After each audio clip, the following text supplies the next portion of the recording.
एक बूढ़ी मैया जिस बैठी ना सामने सौ लोड़ के, ऐसी इतनी बड़ी बूढ़ी मैया हमारे पास आई। बोले व्यास जी मैंने हाँ। बोले हमें गुरु बनाने हैं। मैंने कहा मैया अब तू का भजन करेगी? कोई मंत्र भी देंगे, हम बोलेंगे राम, तू बोलेगी राम, अब तो मैं कहा बोले। मैंने कहा अब का भजन करेगी? भजन करने के समय में तूने मंत्र लिया नहीं, अभी तक गुरु नहीं बनाए। बोले नहीं महाराज जी गुरु तो बनाए। जब मैं छोटी थी ना, 11-12 साल की थी, तो मेरे पिताजी के गुरुजी घर पर आया करते थे, मैंने उनसे मंत्र दीक्षा ले ली। मैंने की फिर? बोले गुरुजी का बताऊं, 3-4 साल बाद वो तो चले गए। 3-4 साल बाद चले गए। मैंने की फिर? बोले फिर मैं वृंदावन गई, मेरी शादी हो गई, अपने पति के साथ वृंदावन में गई। वहां एक महाराज जी कथा कर रहे थे, फिर मैंने उनको गुरुजी बना लिया। मैंने कि फिर? बोले गुरुजी वो भी 3-4 साल बाद चले गए।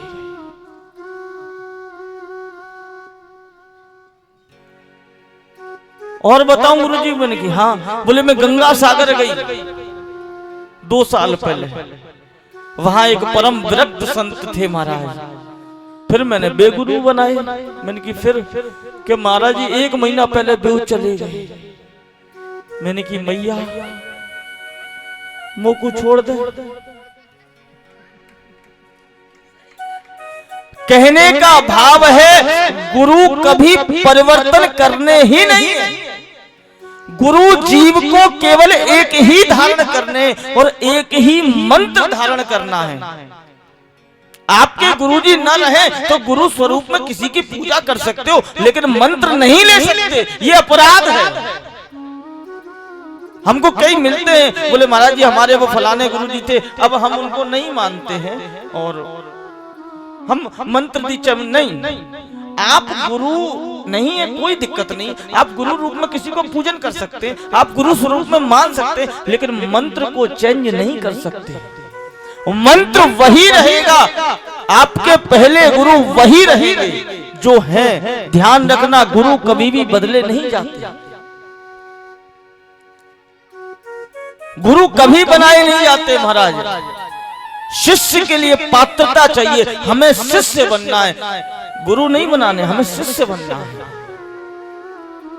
और शिष्य बनने के लिए, और एक बात मैं आपको बड़ी सुंदर बता रहा हूं, ये 26 से 31 तक जो 5 सालें हैं ना महाराज, ये बड़ी घनघोर हैं, ये ध्यान रखना।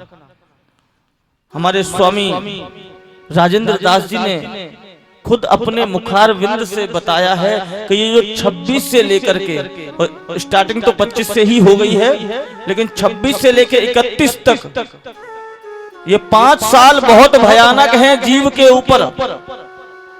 महाराज अल्प अल्प प्रलय